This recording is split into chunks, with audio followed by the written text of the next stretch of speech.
SimWorld presents Around the Table with E and the Fat Man. What's up, everybody? It's me, it's the B.O.B., and I'm here with my man E. E, how are you doing today? Hey Bob, I am doing good. I'm glad to be back on the air with you after a few snafus, some of which I still can't talk about. We'll leave it at that. But Hopefully you have a good the lawyer. important thing is peanut butter and chocolate, Martin and Lewis back together again. Absolutely. Well, this By is the way, Around nobody the out there. Table. By the way, and I know Oh, nobody knows oh. Martin and Lewis, but you can Google it. You can Google it. It's fine. Well, this is Around the Table with E and the Fat Man. That is E, I'm the Fat Man. This is the podcast we talk about whatever we want. Today, we're going to talk about, we're over halfway through the season, I believe, Eric. Uh, let's Yeah. start looking a little bit too far into the future, and let's decide who is going to be Season 3's MVP. And I love how you framed it as too far into the future because I'm sure that that's probably a fair framing. That's great. Well, let That's you go, great. Eric. Who do you think, if you had to pick one surefire MVP for Season 3, who would that be? Well, like you said, far into the future. I don't know if anybody is surefire, but somebody who I think will absolutely be in the MVP conversation next year is Gulf Coast Lockdown Zone Kai Killens, just 16 years old. He's coming back. 6'5", 200-pounder. I think he's probably still got some room to kind of grow and fill out. He's already got a great, guard-oriented game, but I think he adds some pounds. I think he adds a little bit more skills. Although to be honest, he's already a great creator, great shooter. Averaging 20.3 points per game this year, which puts him in the top 10 among all SimWorld players as just a 16-year-old. I could see him upping that into the Cooper Flag, Jaffet Towns kind of high 20s territory next year and lead. What keep in mind is I think the youngest team in all of SimWorld, Gulf Coast. There's only one 17-year-old on that squad, and there's even a couple 15-year-olds who play for them down there in New Orleans. But they're going to be good next year, and they're going to be led by him, and that also always helps with your MVP chase too. My guy, my money right now, Kai Killens. Yeah, I mean, I'm not going to really argue against him being up there. Like you said, there, that entire team, But that is a very young team, and them as a whole, I think they could be favorites next season in the race to one in Season 3 to yeah, potentially make it to the championship game. So, I don't know, I think it's a, they're going to be good. They're going to be deep. Yeah, they're going to yeah, be really nice. Yeah, I could definitely see them making a run too, and I like what Coach Heesh has set up for the future down there. But Bob, I'm curious to see. We never coordinate these things. Don't want anybody out there think that this is all scripted or even reality TV like scripted. We don't plan it. Sounds like you maybe have a different top contender in time for in mind for next season. Who you got? yeah. I mean, there's a couple that I rack around in my brain. I think that based on rankings, I'm gonna save my second one when we talk about our dark horse Okay. ones. I don't think he's really a dark horse, but what I will go with is a clear, in my opinion, obvious Andrei Ivanov. I just think that Mm. he's gonna get bigger, he's gonna get stronger, he's gonna get faster. Bigger? Isn't he like 7'2" and 260 already? He's 7'2", 230, but he doesn't play like he's 7'2", 230. He plays like a little guard Well, sometimes. like his And game. I believe that the only reason I'm a little hesitant on it is because it's Europe. And I still don't have a lot of faith in Europe, regardless of what they're doing right now. I just don't have faith in them to take that next step. But I do believe, I mean, he's averaging 19.2 points a game, 6.3 rebounds. He is just having himself a very, very good, solid year, 2.7 assists. He's a very, very good player. Came onto the scene just before the season started. You just started hearing about this big European kid just kind of taking the scene by storm over there from Russia. And I was sure you were going to say the only thing that made you hesitate was your fear that he was Europe's Jason Crosser. I was sure you'd go oh, that direction. no, at least Ivanov has shown us that he has some skill. I I'm not saying that No, he Jason does. Crosser He hasn't does. Not shown that us Jason that he Crosser has. doesn't, by the way. It's not that he doesn't, but we've been talking about Jason Crosser taking that next step for about 17 Yeah. seasons now in SimWorld Prep, and he's no ever since the Ground Zero season, we've talked about the potential with Jason Crosser, and he has not been able to take that step. But yeah, the big Russian um, Uh, playing for Europe right yeah, now, I mean, Ivanov. I would think it would be safe to assume he is going to be the MVP for me next season. I like that. I mean, look, you definitely like that call. You know, you can't teach height. What you can teach is skills, and Andre's already got a plethora of them. As you're right, he's got really good hands for a big man, especially a man that big. I mean, Hmm. big man. And didn't talk about what a good defender he is, and that Yeah, matters too. With Zodorn and Timurka also coming back, I could very easily see Europe, making a race to one kind of push next year. And I like your pick, but as we mentioned at the top of the show, also have some more dark horse kind of candidates in mind. Ones that aren't going to necessarily be on the top of everybody's list next year, but maybe you think can break through and break out and have that MVP kind of season. Who you got for that, Bob? you know, I'm gonna. I have some honorable mentions. I'm not. I'll save them until Okay. after you Me give too. yours And we're probably because going to I. overlap on them. Yeah, I'll wait until you give your top Oh, dark okay. Okay. horse. Again, the only reason that I'm gonna say he's a dark horse is because he's ranked 35th right now, and I think that's extremely low for him. But the yacht club's Josiah Cook. I think he has an Yeah, opportunity sure. to really turn it up next season and have the opportunity to be a potential MVP candidate. By the end of the season, I will be surprised if he's not a top five player. As long as he keeps doing, as I long as mean, he go ahead. I was only going to say, Bob, he could and keep in mind, he's only going to be 16 next year.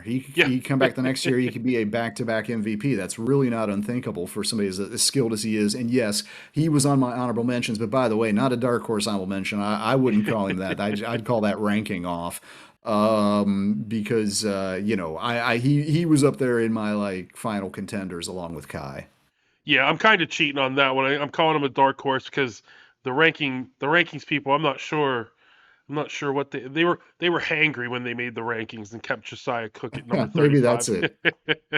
But yeah, Maybe I mean that's just it. 6'11", 217. His points per game a little low at 9 right now, but they have a lot of scorers on that team. They have a lot of mouths to feed. Hmm. When Josiah Cook They do. becomes the focal point of that team, I expect to see Trey Hyman type numbers. I really On do. him. Yeah. What Yep. about you, Yep. E? Nope. I think that's for my dark horse, I'm actually going back to the Gulf Coast well, because I think that Carson Cutbirth could be a dark horse MVP push kind of candidate next year, and I think so for a couple of reasons. First of all, one is he's coming back. He's just 16, and he should get bigger than that 5'11", 150-pound kind of frame, which limits him a little bit somewhat. But even this year alone, I believe he's second in the league in assists, 5.8 a game, is putting in 11.3 points. And the thing is that, and in games I've even called on SimWorld TV, I've seen this plenty of times. He has a good shot on him. He's a really good shooter, actually. And he's made the most threes on Gulf Coast by some margin, as a matter of fact. He's put in 28 at a just under 35% clip, which is reasonable. But he's only shooting 38% overall from the field. And part of it is always going to be your fault when you're shooting 38%. But a big part of it too is that Gulf Coast, for some reason, when the shot clock gets down to two, the game plan is always to pass it to Carson so that he can jack up something that has almost no chance of going in. They do that to him a lot. I think he can improve. I think he can physically get bigger. Again, we know he's a skilled offensive creator. He already is a talented shooter, and by the way, he's a good athlete. Uh, he's Yes. he's his shooting percentage is so low, and he's small at this point, and I think people kind of discount him for that reason. But I wanted to go with a true dark horse. I could really see Carson keeping up about that 6 assist a game pace next year, but maybe his shooting gets a little bit more efficient, gets a little bit better even, and he's popping 40% from three and 45 from the field, and suddenly he's 18 points a game too, out there killing it with Kai. Oh yeah, for sure. I think coming back next season, I think he's going to be arguably the best facilitator in all of SimWorld Prep. But he is definitely a guy to keep your eye on next season when it comes in terms of who's going to be the season Yeah. 3 MVP. Absolutely. Well, And throw a couple. and We don't before you have get to. to your well, hold on, hold on. No, no, no, Oh, wait, Bob, because before you get no, before you get to your list, I do want to throw out a couple of my dark horse yeah. honorable mentions too. And That's where again, I was these aren't going. these are That's where I guys. was going. Okay, you were gonna intro me. I'm sorry. Well, I blew up the segue, but anyway, three guys out there want to mention who I think could be interesting for next year. One is Tyler Montalvan, the American down in South America, playing in Brazil. He's almost averaging a double double now, and he too, has a lot of upside. He's got nice body, good frame, but can improve his skill set and should at his age. I could see him being a real problem next year and sneaking into the conversation for sure. Jason Holbrook for Cascadia is in some ways, the B version, perhaps you could say, of Josiah Cook right now. But what he does really well. He's dangerous. Again, I could see him kind of growing. And the final one I wanted to mention is the perhaps forgotten Olven Carballo. Olven Carballo was sort of the new Trey Turner. He certainly wasn't statistically as efficient, not as much of a long range sniper as Trey was. Few are, but was averaging 21.2 points per game at the time he got hurt earlier this year. I don't have any inside intel on how long he's out, if he's coming back next year, even for sure, or if the injury might impede him. But if you assume that he kind of comes back and picks up where he was the driving force behind a Southeast Select team that was really kind of focused around him last year. And I'll be interested to see if he comes back. I'll put it that way. If he does, I mean, if he came back, Cl- I think he would not necessarily even be a dark horse. If he would not have gotten injured, I don't think we'd be talking to him about being a Yeah, dark horse. I think we'd be talking about him being a favorite. So I definitely think yeah. I'm on there with you. For me, I'm gonna mention three other ones. I definitely think Okay. Uzunda Mazaka. I think that he is definitely a dark Mm-hmm. horse just because of everything that happened this season, getting let go by Yeah. Philadelphia Elite or getting kicked off the team. Um, Taking some time and then the North picking him up. And I think Uzunda Mazaka is right now the best overall player on that North team. And that's saying something when they have players Players. like Alex Rodriguez and Yeah. Enzo Wolf and Akeem Young. I think Dexter Jackson next season, I think he can take another big leap. Mm, And I yeah. also think Justin McGavin for the Originators, I think he has an Hmm. opportunity to take a step. He, to me, is the Gabe Pope of season one. He's a very, very good defender. Doesn't necessarily need to be a scorer right now because of how much talent they have on that team scoring wise. I mean, if you take a look at that team, if you're giving the ball to somebody, McGavin might be seventh or eighth on that team who that you're going to give the ball to. Yeah. But I think that Yeah. next season he'll have the opportunity with all those guys leaving. I'm trying to Yeah. think off the top of my head. I think there might only be four returning players potentially. And next season will definitely be his opportunity. He'll be, again. I think he can be. Well, He's Gabe Pope right now for me. From last season. and Coach Dodge always does develop a star. Has so far in her first 3 years anyway in SimWorld. So maybe Justin McGavin, number He'll be the next 66, one. tagged for big things in the future. That's right. That's right. Well, E, do you have any final words for the people? Oh no, just other than, to bring it back to the season two reality, you are right. We are deep into this one, and I think a lot of your favorites are stamped in place. Your strugglers kind of know where they are too, but a lot of fun coming up with the race to one. I'm almost ready just to go ahead and get on it. End of season now. We'll go right into it. Top four teams, Founders Region. Is that going to be the final four? Don't say it. Don't Oh, say it. I don't E. know Don't about. say it. E. That'll be one of our next episodes. Okay, fine, fine, There, fine. we'll keep. Can I tease that it's not? But fine. Okay, that's fine. Well, E, I appreciate you as always jumping on here with me and everybody. I hope you have a great rest of your weekend. Folks.